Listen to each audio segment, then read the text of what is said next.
Yesterday afternoon, the Phoenix Police Department's Vice Unit concluded a 6-month-long investigation into the Goddess Temple, which is located at 2728 North 24th Street. The investigation was titled An Illegal Enterprise. The Goddess Temple, the owners, and its employees for years have engaged in acts of prostitution under the guise of religious freedom. The investigation yielded 33 indictments stemming from acts of prostitution. Search warrants were served at locations in Phoenix and Sedona, and as of this afternoon, we've made 18 arrests, 15 of those in Phoenix, 3 in Sedona. The Phoenix Police Department respects the rights of those in the community to worship freely. This investigation was focused on an organization which hid behind religious freedoms in an effort to commit their crimes. Our focus has been and always will be on the criminal element, regardless of where those crimes occur. I want to thank County Attorney Bill Montgomery and his staff. The teamwork that we've established and the partnership with the County Attorney's Office is outstanding. They were actively involved in this case and assisted us throughout. I'd also like to thank the Yavapai County Sheriff's Office and the Sedona Police Department for assisting us with those warrants up in Sedona. The charges that have been filed thus far, and I'll underscore too that of the 33 individuals indicted, only 18 are in custody, so there are some names that I will not mention. But with respect to a count of conspiracy to engage in illegal control of an enterprise, which is a Class 3 felony, 33 suspects have been indicted. And the prison range for that is a minimum of 2 years to a maximum of 8 3/4 years with a presumptive sentence of 3.5. For the count of participation in illegally controlling an enterprise, also a Class 3 felony, 28 have been indicted. That's the same class felony with the same prison potential. For illegally controlling an enterprise, 6 have been indicted. That also is a Class 3 felony with the same range. For being employed in a house of prostitution, which is a Class 1 misdemeanor, maximum penalty for that is 6 months in jail and a $2,500 fine. 27 have been indicted. And then for operating a house of prostitution, 6 have been indicted. That's a Class 5 felony with a sentencing range of 1/2 to 2.5 years with a presumptive sentence of 1.5. For the charge of pandering, 5 have been indicted. That also is a Class 5 felony. 1 has been indicted at this point for prostitution as a Class 1 misdemeanor. And actually there are several different counts because of different dates. There are a total of 4 individuals indicted for prostitution as a Class 1 misdemeanor. And then there are an additional 4 indicted for receiving the earnings of a prostitute, a Class 5 felony.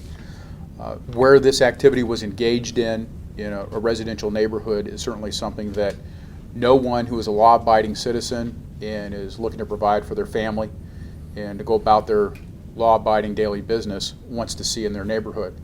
And as part of my commitment to protecting and strengthening our communities, we will continue to partner with law enforcement agencies, in this case to underscore the point, again with Phoenix Police Department. Great partnership, very pleased with the investigation and with the interaction between detectives and my prosecutors, and we look forward to holding these individuals accountable. Let me further underscore one thing. While it makes for salacious headlines, this was no more a church than Cuba is Fantasy Island. Okay?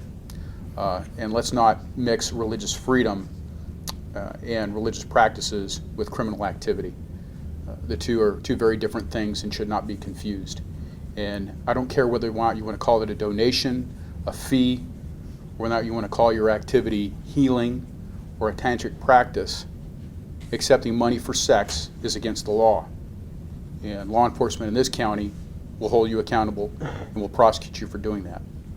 Thank you. I'll go over and then you can answer questions at the end.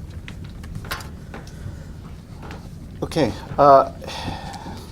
Instead of Johns, they were called seekers.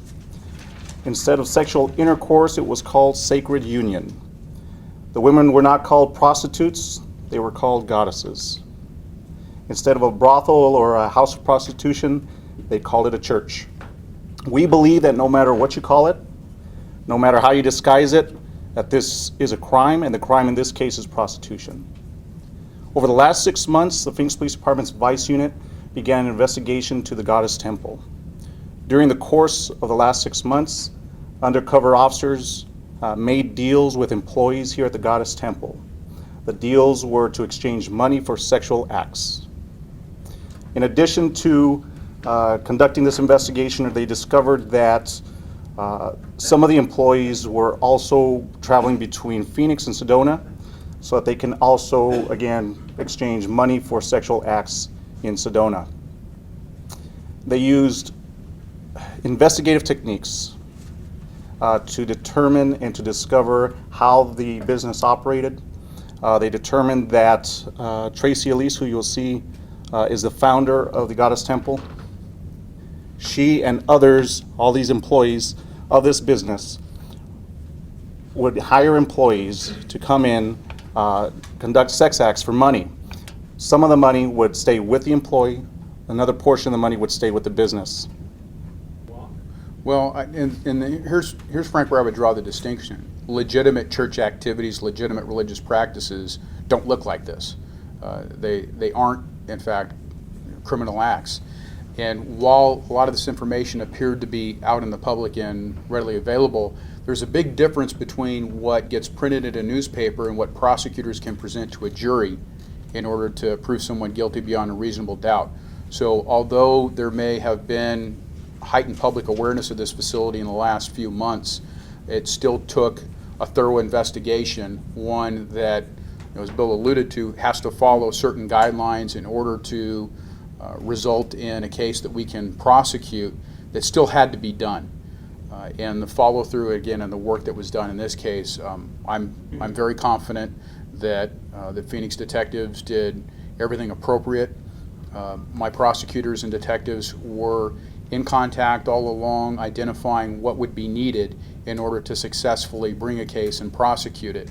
And again, to make sure that there wasn't an opportunity to try to argue that the conduct in question was in fact some sort of religious expression, but rather based upon the evidence that was developed and the investigation that was conducted, that we believe we'll be able to successfully prove what we're alleging. The investigation concluded yesterday. As has already been mentioned, there was a search warrant on the Goddess Temple here in Phoenix. There was a search warrant at the Sedona Temple in Sedona, and that included a house in Sedona which was used by all employees there in Sedona. Again, we have 33 indictments. 14 of those indictments have been served. We have an additional 4 arrests that were made yesterday. Those are probable cause arrests. Because of that, there will be additional arrests or indictments that will be served on these remaining individuals. What about Bubba Dez, the owner of the house in Sedona? Are you seeking him? We are not seeking him at this point. We don't know where the investigation will take us. We don't know what involvement he has.